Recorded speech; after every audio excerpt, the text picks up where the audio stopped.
Bonjour à toutes et à tous. Merci de vous être connectés cette fin d'après-midi pour assister à ce webinaire de l'Amvita. Je vais partager mon écran. Hop. Donc, un webinaire intitulé Riposter et s'organiser face à la haine en ligne, qui est dans le cadre d'une série de webinaires thématiques qu'on a intitulé Le rendez-vous des municipales. Je reviendrai un peu là-dessus ensuite pour vous présenter le projet. Juste un petit point sur l'ordre du jour avant de démarrer. Euh, Nous allons donc on va faire une petite introduction assez rapide juste pour réintroduire cette série de webinaires. Et aujourd'hui, nous allons avoir comme intervenant plusieurs personnes. Nous aurons le plaisir d'accueillir donc Axel Boursier, qui est maître de conférence en sciences de l'information et de la communication à l'université de Cergy-Pontoise.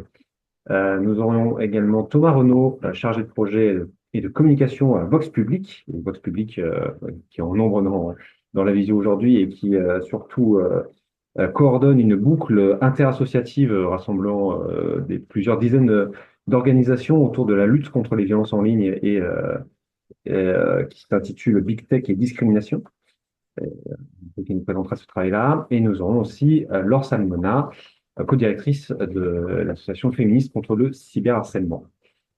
Voilà rapidement. L'idée, c'est que on aura les trois interventions qui vont se succéder et ensuite il y aura un temps d'échange, de questions-réponses avec les personnes, les participants. Donc, sans plus attendre, la petite introduction pour remettre un peu le chapeau autour de cette série de webinaires. Cette série de webinaires, en fait, fait partie d'un plan d'action que l'Association nationale des villes et territoires accueillants Landvita a lancé à partir de novembre 2024. Donc le plan d'action municipal, donc maire accueillant.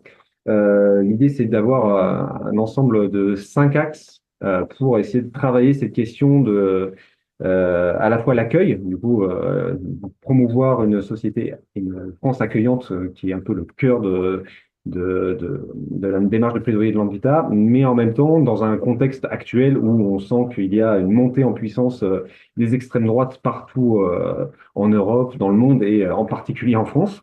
Et du coup, parler de migration, parler d'accueil, parler d'hospitalité, ça devient de plus en plus compliqué, ne serait-ce que d'être audible et ensuite de faire face aux différentes violences qui en résultent. Et donc aujourd'hui, on va s'intéresser notamment à cette question de la violence en ligne, qui a des conséquences aussi concrètes sur le territoire.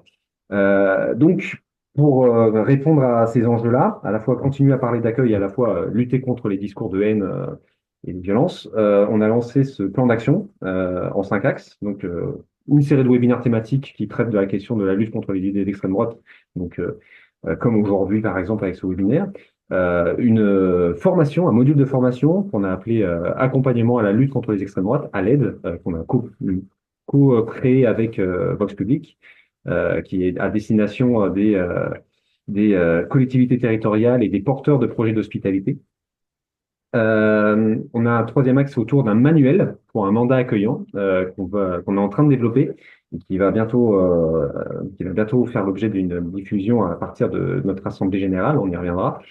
Où l'idée c'est de faire un peu le bilan d'un mandat un mandat municipal auquel l'Anvita a été un peu témoin dans toute la France. En fait, depuis 2020, on accompagne un certain nombre de collectivités. Et du coup, on a vu se mettre en place des politiques d'accueil dans beaucoup de collectivités en France. Et l'idée de ce manuel, c'est de pouvoir transmettre tout ce travail-là, de comment on met en place une politique d'hospitalité dans une collectivité et de les transmettre à à des futurs élus qui prendront place dans leur conseil à partir de 2026. C'est un peu cette idée de la transmission. Le quatrième axe, c'est notre fil d'actu qu'on a lancé sur WhatsApp. En fait, chaque semaine, on essaye de présenter un petit condensé de l'actualité autour des enjeux d'accueil, de migration et aussi de lutte contre les désinformations d'extrême droite sur le sujet. C'est complètement ouvert, vous pourrez le rejoindre si vous le souhaitez. On va vous mettre le lien et puis on vous présentera un QR code aussi pour le rejoindre directement si ça vous intéresse. Et enfin, un dernier axe autour des événements. où l'idée c'est de dire il faut qu'on ait des temps politiques forts où on revendique collectivement une France accueillante, donc avec un engagement politique de la part des élus, de la part des collectivités, de la part des associations sur ces sujets-là, mais en même temps essayer de briser le cercle des seuls convaincus, de prêcher entre convertis, et du coup on essaie d'adjoindre ça à des moments festifs. Ça peut être des concerts, ça peut être des ciné-débats, ça peut être d'autres choses, des repas partagés. Mais en tout cas, l'idée, c'est voilà, essayer de créer des événements autour de cette culture de l'accueil et de la diffuser au maximum. Donc, on a été à Grenoble récemment, on a été aussi à Hendaye, et du coup, on essaye de faire un petit tour comme ça tout en France pour travailler cette question-là de la culture de l'accueil. Donc voilà rapidement le plan d'action que l'Anvita a lancé. Et du coup, c'est dans ce cadre-là que on a programmé ce webinaire. Et du coup, sans plus attendre, je vous propose de passer la parole à Axel Boursier donc, pour son intervention. Bon, ben, merci de l'invitation. Donc, merci de me donner l'opportunité de vous apporter la mauvaise nouvelle. Donc, moi, je vais m'intéresser donc comment est-ce que les discours de haine sont utilisés comme une stratégie politique et surtout les discours de haine contre les migrants. Donc, quand on essaie de définir ce qu'est les discours de haine, on a souvent en retour, en tout cas en France, à cette loi de 2019, la loi qui a été nommée le projet Avia, contre les discours de haine, où ce que proposait la députée, c'était justement de rendre intolérable ce qui se passait en ligne, comme il serait tout à fait intolérable d'avoir ce qui se passe hors ligne. Et donc, avec l'idée que en ligne, on avait des propos beaucoup plus violents qui se produisaient. Et donc, la loi Avia, elle a eu un problème, c'est elle a été confrontée au problème de la définition du discours de haine. Parce qu'en effet, on a un peu de mal à définir ce qu'est un discours de haine, et le seul texte qui existe sur ce qu'est un discours de haine, c'est un texte de 1997, perdu un petit peu dans des rapports du Conseil de l'Europe, et ce texte-là, il dit, le terme discours de haine doit être compris comme couvrant toute forme d'expression qui propage, incita, promeuve ou justifie la haine raciale, etc., etc. Ce texte-là, il est repris donc dans les lois françaises, mais également dans le dernier texte sur la modération d'Internet, qui est le Digital Services Act, et donc c'est le texte pilier. Et quand on s'y intéresse un peu plus profondément, on voit que, bah, en fait, la définition, elle dit et discours de haine, tout discours qui incite à la haine. Bon, bah, on n'a pas vraiment de bons critères pour savoir et comment réguler et modérer le discours. L'une des idées qu'ont eu les plateformes, c'est de modérer par mots-clés. On va se dire que les insultes, on peut peut-être les enlever. Donc, sale con de migrant, peut-être que ça ne sert pas à grand-chose, et je vous en passe des autres. Le problème, c'est que ceux qui produisent des discours de haine, bah, ils ont vite dépassé cette modération, ils ont vite compris que bah, on pouvait crypter nos discours ou encore qu'on pouvait y ajouter des images. Et donc là, je vous ai mis deux extraits, donc un extrait de Éric Zemmour ou du collectif Némésis, où on va utiliser les images pour construire une représentation du migrant comme étant problématique, comme celui de l'extérieur qui apporte une menace. Et donc, quand on s'intéresse un peu à comment est-ce que dans les discours de haine se présente finalement le migrant, on voit que le migrant est toujours présenté comme un élément extérieur qui apporte une crise sécuritaire qu'il faut réguler. Et si on essaie de schématiser un peu tout ça, on voit que la construction sur l'ensemble des discours, elle est la suivante. Les élites se servent des migrants pour oppresser les Français. Et en fait, c'est ce récit-là, ce cadrage-là de la migration qui va être mis en avant dans les discours de haine. On pourrait se dire, bon, bah, ce cadrage, il est pas très influent, pas très important, c'est pas grave. Le problème, c'est que les discours de haine se servent de la circulation des algorithmes, de la construction des algorithmes pour circuler et qu'ils se professionnalisent peu à peu pour devenir un discours qui devient un discours visible. Alors, cette stratégie, elle est bien huilée et elle se repose sur l'idée que les Français, et les Français les plus précaires, seraient menacés par la migration. Et ceux qui produisent ces discours de haine se présentent comme les diseurs de vérité qui font face à la censure des bien-pensants, évidemment. Alors, pour se mettre en œuvre, ce discours de haine, il va avoir recours à quatre choses. La première chose, c'est qu'il va mettre en place un journalisme citoyen où on va appeler la communauté à produire des vidéos, à produire des images pour diffuser un discours qui serait plus vrai que celui de la science. Pour diffuser ce discours, on va l'indexer et polariser tout fait divers. Alors quand je parle d'indexation, c'est la spécificité des réseaux sociaux. On va utiliser des hashtags. Et là, je vous ai mis un petit tweet de Marine Le Pen. On va utiliser notamment un hashtag, #LaraCaïtu, où on va indexer, ajouter pour créer une mémoire des agressions des migrants en quelque sorte. On va indexer tous les faits pour créer une émotionnalisation et montrer que c'est plus possible, on est vraiment dans une crise migratoire. Et donc l'opposant est toujours présenté comme une menace et on s'en fiche de la vérité, de la réalité. On préfère une réalité de l'émotion. Et en effet, l'émotion et le scandale vont être deux armes qui vont être très souvent utilisées pour se propager et arriver en top tendance. Alors, les armes sur lesquelles il s'appuie pour gagner la guerre discursive, ça va être premièrement la vitesse, où très rapidement, eh bien, cette communauté, elle va utiliser des hashtags, se mobiliser pour arriver en top tendance. Donc en 2023, notamment lors de l'attaque sur le paquier d'Annecy, donc l'étendue d'herbe devant le lac d'Annecy, vous avez eu en 2 heures 2000 tweets qui ont été publiés et dès le début de cette attaque, on a eu francocide, l'Arakaïtu.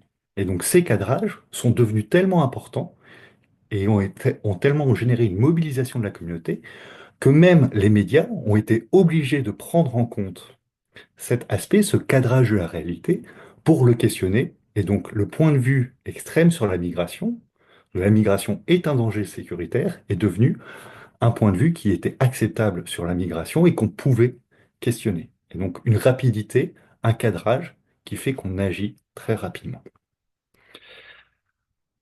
Le troisième problème que je rajoute, c'est que en fait, on n'a pas un discours de haine qui est cantonné à nos espaces numériques. On l'a bien vu l'été dernier avec Tommy Robinson, qui est un influenceur d'extrême droite anglais, qui a soutenu les émeutes racistes en Grande-Bretagne. Et on voit arriver la même chose en France, notamment avec le collectif Némésis, qui organise des manifestations, des actions coup de poing, qui reprend ce cadrage de la migration comme un enjeu sécuritaire, une difficulté à agir. Et donc la migration est présentée comme crise et se sert des réseaux sociaux pour véhiculer ce cadrage. Et enfin, un quatrième problème, c'est que l'espace public, il commence à se vider de réponses alternatives. Et les discours de haine se servent d'une deuxième arme pour gagner leur combat, c'est celle de faire peur aux opposants. Donc dès 2018, RSF lançait son rapport, dont je vous ai mis des extraits, sur les journalistes cyberharcelés. Et on l'a vu dans la campagne des législatives qu'on a eues en 2024, les journalistes qui révélaient les candidats d'extrême droite un peu douteux ont reçu une vague d'harcèlement. Donc là, je vous ai mis Salomé Saké, mais elle n'est qu'une d'entre eux, ce qui a poussé le 13 juillet l'intersyndicale des journalistes à dire ces menaces visent à faire taire chacun de nous, à son échelon citoyen, militant, syndical ou journaliste. Nous n'avons pas peur et nous répliquerons. Réplique qui est en train de se mettre en place avec une lutte inégale, mais avec des choses qui arrivent. Donc, notamment le 29 avril 2025, la signature de la Charte de Marseille sur l'information et l'immigration, où les médias s'engagent à proposer un meilleur récit de la migration. Donc, une façon aussi de ne plus donner des sources au discours de haine. Une volonté de développer l'éducation aux médias pour que le discours de haine et le cyberharcèlement ne soient plus utilisés innocemment par les personnes, et une éducation aux médias qui se développe chez les jeunes, mais également chez les personnes plus âgées, puisqu'on voit que les condamnations pour cyberharcèlement ou pour discours de haine ne touchent pas que les populations les plus jeunes. Et enfin, pour faire le lien, arrive une politisation du cyberharcèlement. le fait que le cyberharcèlement doit être compris comme une réelle menace et qu'on n'ait plus cette phrase que ça fait partie du boulot. Et donc, de plus en plus, l'intolérable de ces discours de haine doit être révélé et mis en avant. Et voici pour moi. Merci beaucoup, c'était vraiment passionnant. Beaucoup d'éléments qui font écho avec ce qu'on peut connaître aussi à Vita. Vous citiez Tommy Robinson et du coup son documentaire Silence. En fait, on a eu des cas comme ça de projection de ce documentaire interdit dans plusieurs collectivités par un militant proche de Zemmour. Du coup, dans des collectivités membres de l'Anvita, il y a eu à Montpellier, il y a des tentatives aussi à Bordeaux, etc. Du coup, on voit que en fait, ce qui se passe sur Internet a des conséquences très concrètes sur le terrain, et parce que c'est des projections qui sont aussi à destination de militants de groupuscules, et du coup, qui permettent de rassembler aussi ces militants-là, quoi. En tout cas, merci beaucoup pour cette intervention. Du coup, on était pas mal sur l'aspect constat et situation, on va dire, sur le terrain Internet, on va dire. Maintenant, on va peut-être passer à la question de comment on s'organise collectivement pour essayer d'avoir un impact et de lutter contre. Et du coup, je vais passer la parole à Thomas Renaud de Vox Public. Merci Nicolas, puis merci à l'Invita pour l'invitation, et puis à tous celles et ceux qui se sont connectés. Peut-être pour d'abord replacer rapidement Vox Public, on est une association qui a été fondée en 2017, et donc on travaille sur la lutte contre les discriminations, contre les injustices, et puis pour l'état de droit et la démocratie, en accompagnant aussi bien des collectifs que des associations dans leur stratégie de plaidoyer, de communication, de médiatisation, relations médias. Et on coordonne également des espaces interassociatifs et notamment le réseau Big Tech et Discrimination qui nous intéresse aujourd'hui. Et en fait, dès sa création, Vox Public s'est saisi des questions numériques avec voilà, la promotion d'outils libres et sécurisés, l'appropriation de bonnes pratiques par les associations, par la société civile, la lutte contre le cyberharcèlement également. Et donc, on avait tout un projet qui s'appelait Assotech, qui est passé par un travail de fond, l'organisation de rencontres interassociatives, la production de guides de bonnes pratiques, pratiques numériques en milieu associatif, et la question aussi des plateformes d'interpellation en ligne qui ont vraiment émergé depuis quelques années. Et donc maintenant, donc depuis 2023, Vox Public est engagé dans une action collective, qui est ce projet réseau Big Tech et Discrimination, donc qui est un travail collectif et plutôt précurseur donc pour lutter contre la haine en ligne, contre les discriminations sur les plateformes de réseaux sociaux, puisqu'en fait, on a constaté que le contexte dans lequel on était au niveau numérique était vraiment déjà dangereux il y a 2 ans, mais de plus en plus délétère actuellement. Donc on est aussi ravi que la société civile elle s'en saisisse. Et donc, il y a plusieurs phénomènes aujourd'hui qui aggravent la situation, notamment le manque de modération sur les réseaux sociaux, la trop faible régulation des plateformes, leur manipulation également, et aussi la place croissante de l'intelligence artificielle et des algorithmes qui ne sont pas neutres puisqu'ils reproduisent en fait les biais de leurs concepteurs et de leurs conceptrices. Et ces effets-là, ils sont d'autant plus observables quand les choix stratégiques des propriétaires, des concepteurs de ces plateformes s'alignent avec des objectifs politiques. Et là, un des exemples les plus parlants, c'est le soutien qu'Elon Musk a apporté à la candidature de Donald Trump avant de rejoindre le gouvernement. Et on a vu tout le rôle que la plateforme X a joué dans l'élection de Donald Trump avec toute la propagation des contenus notamment. Et donc, tout l'intérêt aujourd'hui du réseau Big Tech et Discrimination qui a été lancé par Vox Public, c'est qu'il réunit dans ce même espace, d'une part, des associations qui travaillent plutôt sur les questions de discrimination, de liberté. Et donc, venir sur les questions numériques, ça leur donne aussi, ça les sensibilise, ça leur donne de la légitimité, il y a une forme d'empowerment. Et donc, ça leur permet de s'impliquer sur des sujets qui restent encore quand même très loin de nombreuses associations et de la société civile en général. Mais alors que les questions numériques ont un vrai impact sur les questions, sur les discriminations, sur les injustices, sur nos libertés. Et d'autre part, dans l'espace, on a des associations qui sont investies sur les questions de tech, de numérique, qui sont vraiment des experts de ces sujets, qui ont des outils, des pratiques à nous apporter. Donc, on a ces associations Discri et ces assos numériques qui communiquent et qui travaillent ensemble sur plein de sujets. Et une des particularités aussi de cet espace, c'est que les associations impliquées leur cœur de cible, c'est extrêmement différent. On a aussi bien SOS homophobie qui est sur les questions donc LGBT, Amnesty International sur les libertés ou la santé mentale des jeunes, Féministes contre le cyberharcèlement et questions de cyberharcèlement, et on a aussi la solidarité internationale, les questions migratoires, etc. Donc, toutes ces associations qui sont extrêmement riches sur leurs thématiques travaillent ensemble sur les questions numériques. Et nous, on voit ça comme un vrai progrès.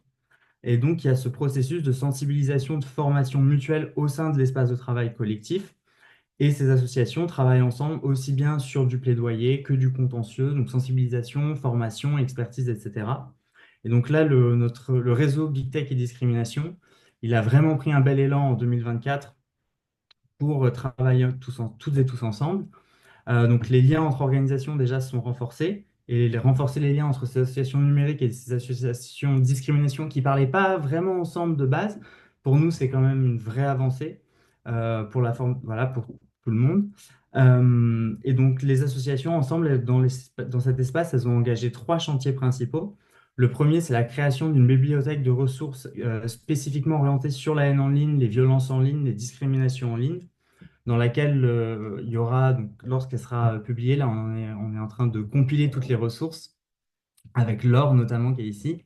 Et donc dans cette bibliothèque, on va retrouver aussi bien des ressources juridiques avec des textes de loi et de la jurisprudence, que des bonnes pratiques sur les réseaux sociaux, que qu'est-ce qui est utile pour la riposte, que des ressources générales pour apprendre, se former à la question des réseaux sociaux, des pratiques numériques, des algorithmes, de l'intelligence artificielle. Et cet outil, il sera complètement en libre accès pour toute la société civile. Un deuxième gros chantier, c'est la question de quand on est attaqué en ligne, comment on réagit, est-ce qu'on doit riposter? Et là, on traite notamment la question de l'extrême droite, qui est de plus en plus virulente contre la société civile, contre les militants, contre les associations. Et enfin, le troisième chantier, c'est celui du plaidoyer et du contentieux qu'on souhaiterait porter ensemble entre associations sur ces questions numériques pour aussi renforcer le rapport de force qu'on a entre société civile et les grosses entreprises de la tech qui possèdent les plateformes. Et nous, du côté de Vox Public, on mène aussi tout un travail de sensibilisation et de formation à la haine en ligne. Donc, on avait fait toute une série de webinaires qu'on peut retrouver en ligne et je vais vous mettre les liens dans le chat juste après. Donc, sur cette question de la montée des discriminations, de la haine en ligne, les aspects légaux sur ce sujet, les stratégies d'enquête pour documenter et dénoncer la haine en ligne, les stratégies de contentieux possibles. Et là, depuis le début d'année, quand il y a eu tout ce mouvement de départ de la plateforme X de la société civile, on s'est dit, il y a quand même quelque chose qui se joue. Et là, on a organisé un premier webinaire sur la question des réseaux sociaux. Quitter les plateformes, faut-il rester ou pas, pour revenir entre associations et avoir sur le sujet, avoir un espace dans lequel on peut échanger, parce qu'aujourd'hui, les réseaux sociaux sont essentiels dans le rôle pour les associations, que ce soit pour, par exemple, le financement avec les campagnes de dons, la visibilité, visibiliser les contenus, les revendications, etc. Donc, on traite aussi de tout ce sujet. Et donc, pour finir, on voit qu'on a un environnement numérique qui est de plus en plus marqué par des logiques de concentration, d'opacité, de polarisation. Et donc, pour nous, il est super important que la société civile elle puisse s'organiser, qu'elle mette en place des espaces de travail communs pour mieux comprendre ce phénomène, les enjeux, et puis agir collectivement. Et donc, c'est tout le but de l'espace Big Tech et discrimination. Donc, c'est de répondre à ce besoin, créer les passerelles entre les associations qui sont experts de discrimination et celles expertes du numérique pour renforcer la capacité d'action collective et euh, essayer de plus peser dans le rapport de force vraiment avec les grandes entreprises et les grandes plateformes de réseaux sociaux, avec voilà, cet objectif de mutualisation, de plaidoyer commun, de contentieux au service des droits fondamentaux, de la justice sociale et de la démocratie. Merci à toutes et tous. Merci beaucoup, Thomas.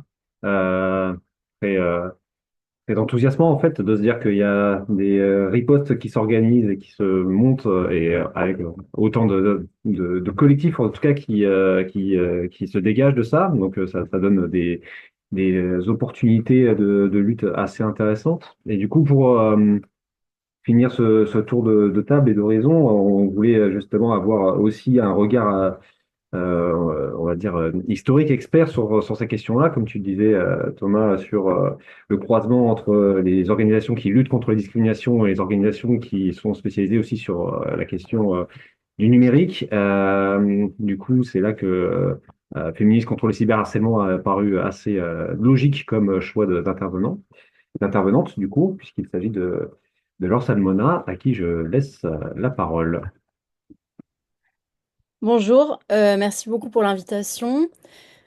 Du coup, pour présenter rapidement Féministes contre le cyberharcèlement, c'est une association que j'ai cofondée avec d'autres camarades en 2016. Et ça fait donc maintenant près de 10 ans qu'on lutte contre les cyberviolences de genre et faites aux groupes minorés. On fait des actions de sensibilisation, de formation, de plaidoyer et aussi de la recherche, puisqu'on a conduit 2 enquêtes nationales sur la question des cyberviolences. Et moi, je suis l'autrice de 2 livres. Le premier qui s'appelle Politiser les cyberviolences, qui est paru en 2023, et le deuxième, 15 idées reçues sur les cyberviolences et le cyberharcèlement. Du coup, grâce à nos enquêtes, on a des chiffres et on peut voir que les violences en ligne, c'est un phénomène qui est extrêmement fréquent. C'est 41% des Françaises et des Français qui en ont été victimes. Et si on commence à regarder un petit peu plus du côté des personnes qui sont victimes de discrimination, on va s'apercevoir que c'est 71% des personnes racisées, 78% des minorités religieuses et 85% des personnes LGBTIQ+, qui en ont été victimes et qu'on retrouve 84% de femmes parmi les victimes de cyberviolence. L'espace numérique, il est pas séparé de la réalité matérielle, il est véritablement le reflet de la société, hein. On va y retrouver toutes les inégalités, toutes les oppressions qu'on peut constater dans le monde tangible. Et la distinction qu'on pourrait faire entre le en ligne et le hors ligne, le réel et le virtuel, c'est un leurre.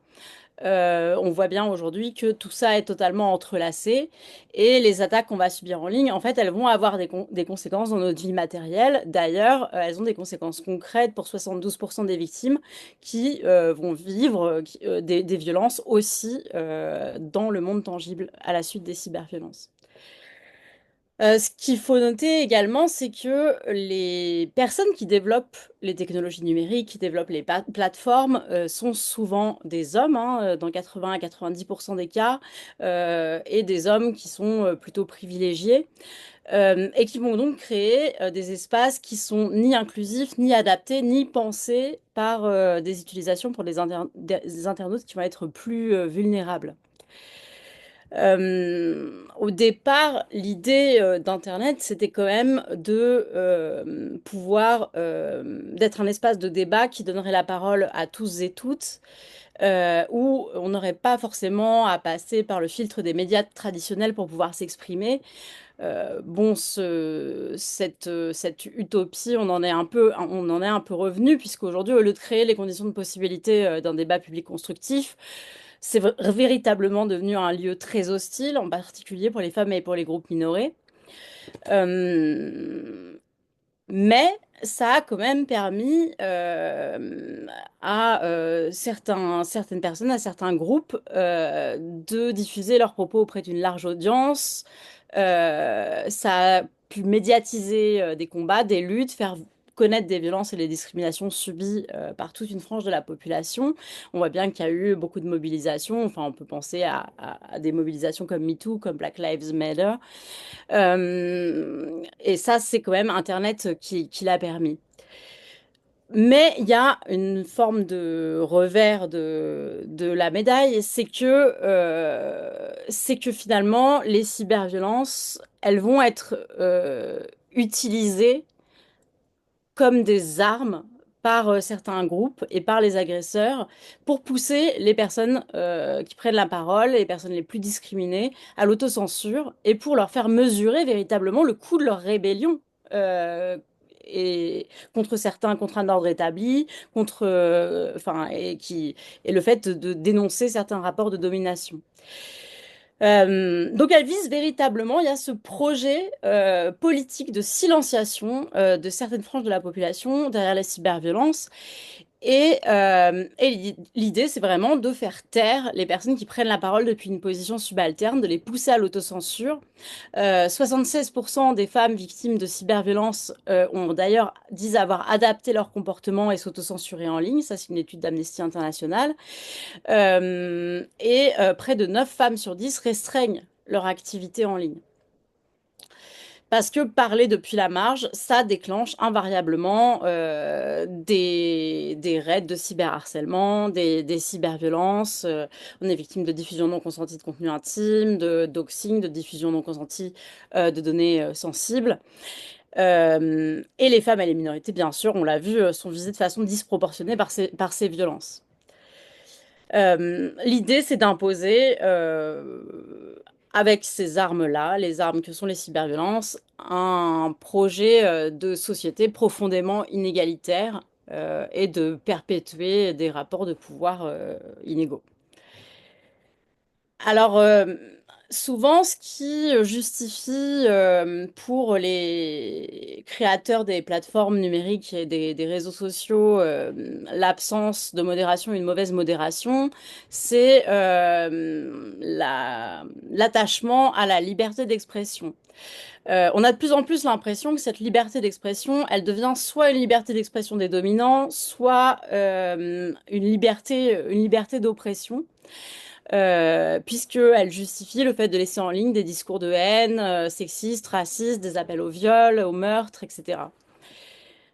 Si on regarde Twitter, enfin avant que Twitter devienne X, il a fallu attendre 2013, soit 7 ans après sa création, pour qu'une fonctionnalité permettant de signaler les contenus violents soit enfin proposée aux internautes. Et puis, il y a aussi on en a parlé, cette économie de l'attention, ces logiques capitalistes qui vont privilégier des contenus toujours plus violents, toujours plus polarisants, qui vont susciter l'engagement, les commentaires des internautes, capter leur attention.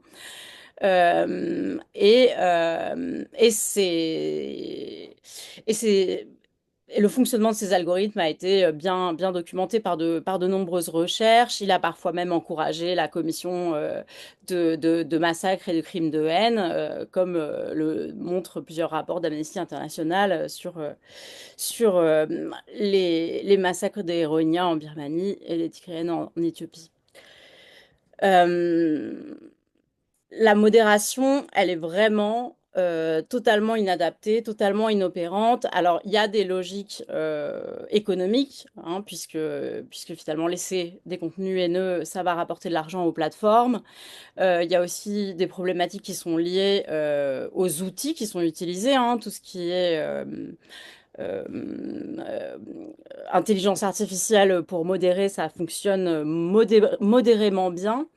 Il y a aussi un manque de modérateurs et de modératrices. On voyait, par exemple, dans les rapports de transparence du Digital Services Act que chez Meta, il y avait une personne à la modération, une personne francophone à la modération pour 250 000 internautes francophones. On voit bien qu'on ne va pas aller loin avec ça. Et puis, malheureusement, au lieu d'avoir une forme d'amélioration de ces politiques de modération, en fait, on glisse vers des politiques qui vont, sous couvert de privilégier la liberté d'expression, normaliser encore plus la désinformation et les discours de haine, hein, puisque Meta, par exemple, a annoncé qu'ils autorisaient désormais les allégations de maladie mentale ou d'anormalité lorsqu'elles sont fondées sur le genre ou l'orientation sexuelle, compte tenu du discours politique et religieux sur le transgendérisme et l'homosexualité. Le tableau, il est assez sombre. Et on voit bien que finalement, l'extrême droite, les conservateurs utilisent les espaces numériques véritablement pour imposer leur idéologie, naturaliser certains discours, en rendre invisibles d'autres. Et d'ailleurs, l'extrême droite a compris très tôt, hein, à quel point Internet, les réseaux sociaux étaient un espace privilégié pour mener une forme de bataille culturelle et idéologique.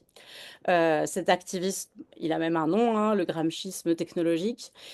Et donc, l'idée, eh bien, c'est de gagner une forme de guerre idéologique et culturelle. L'espace de parole en ligne devient un champ de bataille idéologique. Et les cyberviolences sont autant d'armes qui vont être utilisées par ces groupes-là. Et la domination, c'est pas forcément un acte de coercition directe, c'est un processus qui va être quotidien, qui va être fait de petites disqualifications qui vont finir par bannir certains groupes des espaces de pouvoir. Et c'est exactement ce qui se passe aujourd'hui sur les plateformes numériques, où se joue une lutte acharnée. Donc ces cyberviolences, ça s'inscrivent véritablement dans une logique de domination politique. Alors, très vite, comment résister à ces cyberviolences? Déjà, on peut parler que de réduction des risques. Il n'y a pas de formule magique d'autodéfense numérique pour se protéger en ligne. C'est vraiment, ça va être un outil de survie, un outil de stratégie collective aussi, parce que finalement, les attaques, elles sont tellement massives, elles sont tellement violentes que c'est très difficile de s'en prémunir. Alors bien sûr, il y a tous les conseils un peu bateaux d'utiliser des pseudos, de restreindre les commentaires, de gérer ses paramètres de sécurité, d'avoir des mots de passe forts, la double authentification, attention au Wi-Fi public, attention au cloud, etc. Utiliser des messageries cryptées, sécurisées. Il y a aussi le fait que en ligne, on est de plus en plus exposé à énormément d'images de violence et finalement voir autant de contenu violent en permanence, c'est aussi quelque chose qui va créer de la détresse. Ça, il faut aussi penser à s'en protéger. C'est pas des cyberviolences de façon directe, mais ça expose quand même à des formes de traumatisme. Et puis, conserver son agentivité face à la multiplication des cyberviolences, c'est aussi, quelque part, réinventer sa manière de produire, de partager du contenu en ligne, hein. On voit bien, là, dernièrement, l'essor des newsletters, qui est une alternative à la publication sur les réseaux sociaux, qui permet un peu de s'extraire, finalement, de la tyrannie des algorithmes des réseaux sociaux pour rester en contact avec sa communauté. Euh, on peut varier les canaux de communication en fonction des sujets abordés, hein. Parfois, finalement, une discussion via des messages privés ou une discussion de groupe sur une messagerie va être plus appropriée qu'un post public. Et en fait, il faut constamment faire des arbitrages et se demander dans quelle mesure l'espace où l'on souhaite diffuser un message va être le plus sûr, le plus adapté, non seulement pour soi, mais aussi pour les personnes qui sont concernées. Il faut aussi veiller à l'accessibilité des contenus en général, hein. Par exemple, avoir du texte alternatif pour décrire les images quand on poste sur les réseaux sociaux. On peut tous et toutes participer à construire un espace numérique plus inclusif. Et donc, toutes ces stratégies, elles doivent pas pour autant devenir des injonctions à bien se protéger en ligne, hein. Le problème, ça reste quand même les agresseurs. C'est pas aux victimes de mettre en place des choses pour se protéger. Mais on peut essayer de faire front, hein, puisque conserver son agentivité en ligne, c'est vraiment faire réseau, ne pas agir seul, hein. C'est d'ailleurs ce que propose Vox Public aujourd'hui. Il est possible de s'entraider pour signaler massivement, soutenir, influer sur les algorithmes avec des interactions ciblées, donner plus de visibilité à des contenus bénéfiques, lutter contre le shadow ban. Et ça, c'est une approche qui va permettre de renforcer des logiques de solidarité entre les internautes et donc de renforcer aussi notre agentivité.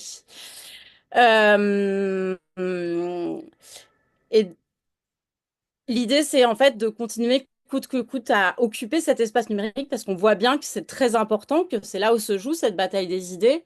Mais par ailleurs, il faut aussi avoir conscience que, par exemple, quand on est sur les réseaux sociaux, en fait, on rapporte de l'argent à certaines personnes. Quand on est sur X, effectivement, on rapporte de l'argent à Elon Musk. Quand on est sur Meta, on rapporte de l'argent à Mark Zuckerberg.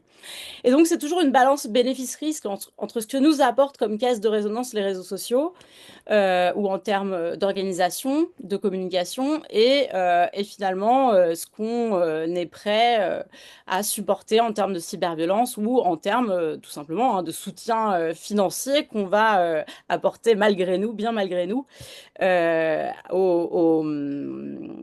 au PDG de ces plateformes.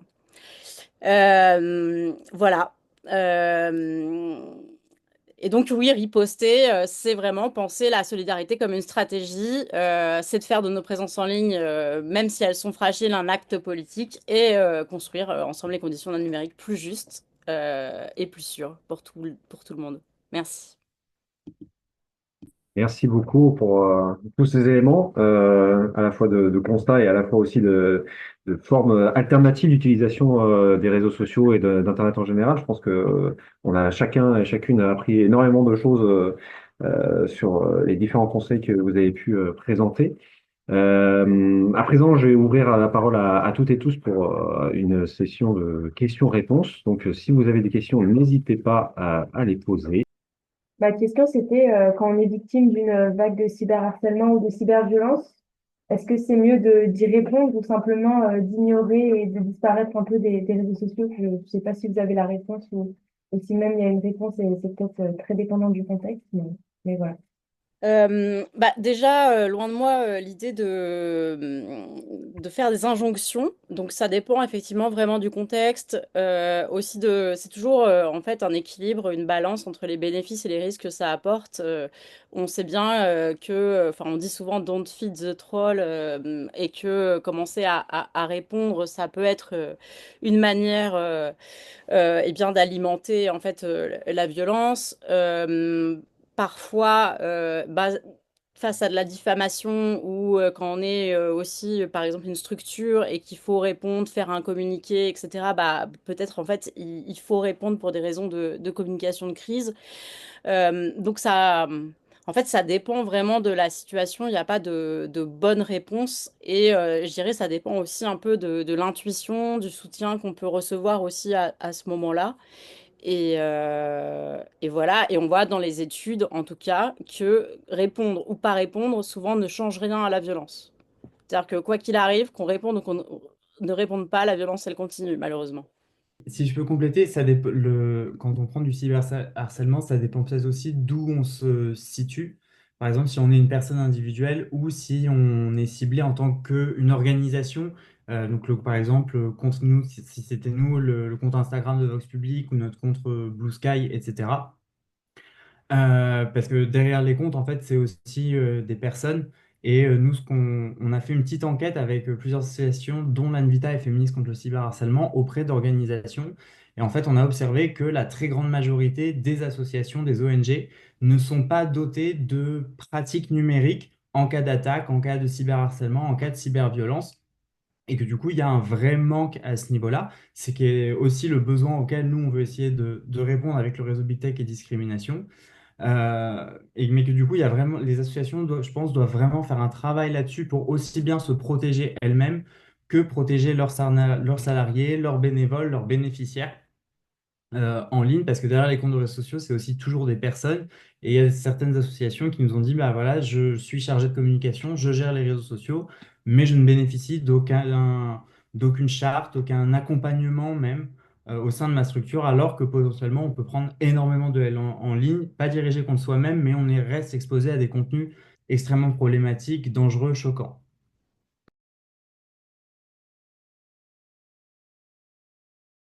Merci beaucoup pour ces précisions. On a une question dans le chat. Donc, quel est aujourd'hui le rôle des médias traditionnels, radio, presse écrite, télévision et des réseaux associatifs dans la diffusion des messages sur les questions migratoires? Les associations considèrent-elles que les médias classiques restent efficaces ou privilégient-elles d'autres canaux comme les réseaux sociaux et Internet pour toucher leur public? Donc, je ne sais pas si Axel Boursier a une partie de la réponse et peut-être Thomas et Laure sur l'autre partie. Je vais vous répondre sur les médias.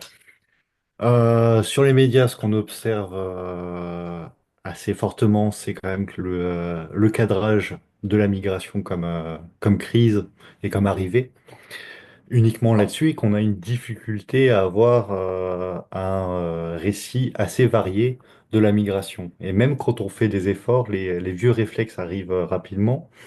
Ce qui est assez drôle, c'est la charte dont je vous parlais tout à l'heure, qui explique qu'il faut ouvrir d'autres cadrages de la migration, d'autres photos de la migration, hein, ont toutes été produites par des photos. Les seules photos qui ont été utilisées, c'est celles de bateaux en mer perdus dans l'immensité. Et donc, on n'a qu'une seule image médiatique de la migration, et on a vraiment cette difficulté à changer et à éclater la façon de parler des migrants. Il y a une réelle volonté de la profession de changer cela et de parler autrement. Et après, ce qui est difficile, et c'est aussi former les journalistes, qui est très problématique, parce que les questions de migration sont des questions hautement complexes, et même le terme de migrant, d'exilé, demandeur d'asile, etc., ils sont des fois très mal appris aux journalistes. Et donc le fait de pouvoir avoir un débat clair sur les questions de migration, ce serait d'avoir un récit clair.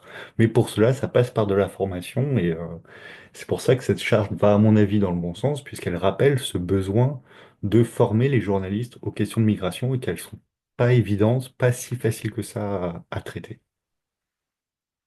Ouais, c'est vrai que ce travail de charte a été notamment fait, propulsé par les syndicats de journalistes, mais aussi plusieurs organisations, dont Desinfox Migration, qui fait ce travail-là, justement, essayer de former les journalistes à ces enjeux, euh, de parler à des faits autour de l'immigration et pas s'en tenir aux propos politiques, voire polémiques autour de ça. Et il rapportait notamment à Desinfox que, en fait, la plupart du temps, dans les grands médias, les journalistes qui s'occupent des questions de migration, c'est les journalistes police-justice, du coup, qui vont avoir tendance à très vite reprendre les éléments de langage des préfectures, de l'État, et du coup, pas du tout ceux qui vont être mis en avant par la science ou par les militants. C'est exactement ça. Et vous avez pas dans tous les médias de journalistes qui vont traiter la migration. Vous n'avez pas de journaliste migration, alors que vous allez avoir un journaliste sport, un journaliste, etc. Mais le métier de journaliste migration n'existe pas encore et est à inventer. On ait quelque chose d'un peu plus divers et qu'on ne reprenne pas un cadrage de la migration, même en étant positif, mais un cadrage qui serait uniquement par les arrivées de la migration. Il y a d'autres aspects à prendre en compte.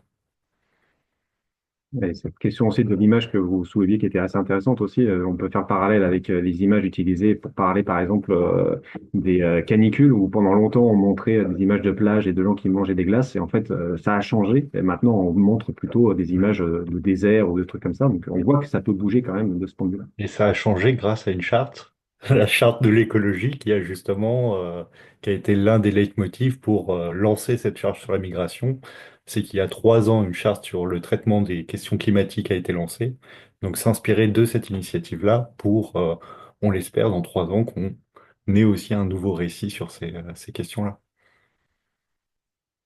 Peut-être Thomas ou Laure, ou les deux, sur la deuxième partie de la question, du coup, est-ce que les associations considèrent que les médias classiques restent efficaces ou est-ce qu'il vaut mieux privilégier d'autres réseaux ou est-ce qu'il faut avoir une approche un peu complémentaire?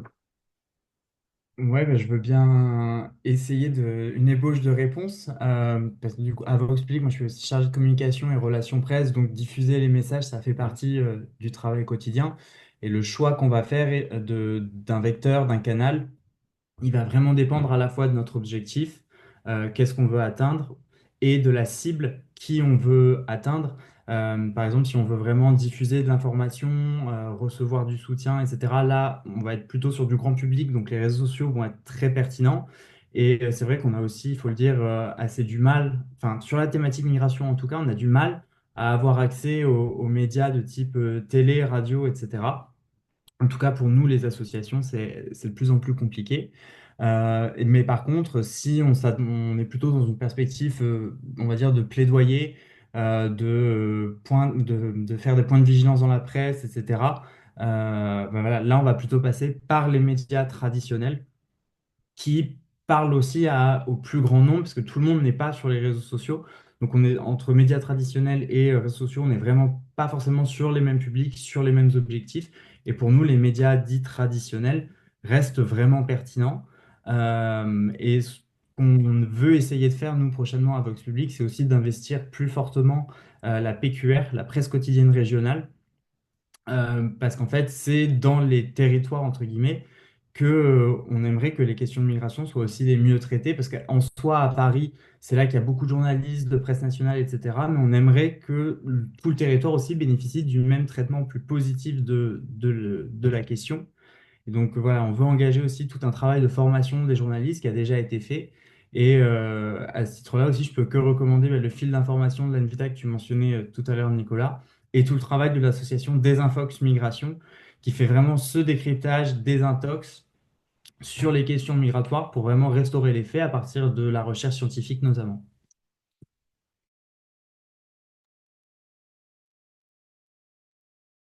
Merci beaucoup pour cette réponse.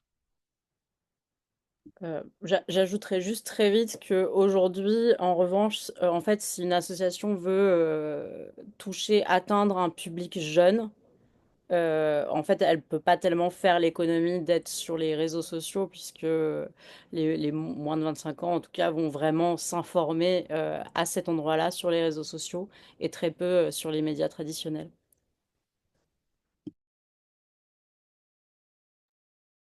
Et effectivement, nous, au sein de l'Anvita, donc un réseau de territoires accueillants et des villes accueillantes, on plus soit ce regard de Vox Public autour de investir plus la PQR, parce qu'on constate que quand on fait des événements locaux, comme on a pu faire à Grenoble ou qu'on a pu faire à Randaï, en fait, c'est ces médias-là qui se déplacent, parce que c'est le regard local qui intéresse. Et du coup, c'est aussi des médias qui sont extrêmement lus. Enfin, Ouest France, c'est le média le plus imprimé de France et du coup, quand même assez consulté. Donc, si on arrive à toucher ces médias-là aussi, faire passer des messages dans ces médias-là, ça peut être quand même avoir un impact intéressant, surtout toucher des personnes qui ne sont pas converties, parce qu'il y a aussi cet aspect-là de la communication sur les réseaux sociaux et sur Internet de manière générale, c'est qu'il y a cette notion de bulle de filtre où en fait les personnes qui nous suivent sont déjà convaincues. Donc comment on arrive à percer au-delà de ce cercle-là de personnes convaincues.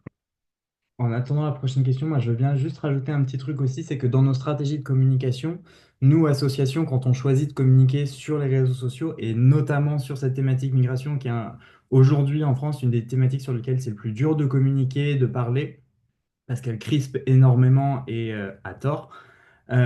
C'est que donc quand une association, par exemple, si prenons la CIMAT qui a une grosse audience, quand elle communique sur les réseaux sociaux, tout de suite elle va prendre une vague de haine énorme, des vagues de cyberharcèlement, c'est quasiment toutes les semaines qu'ils en reçoivent et ça va même jusqu'à sabordage de permanence, etc. Donc ça passe au-delà des réseaux sociaux physiques.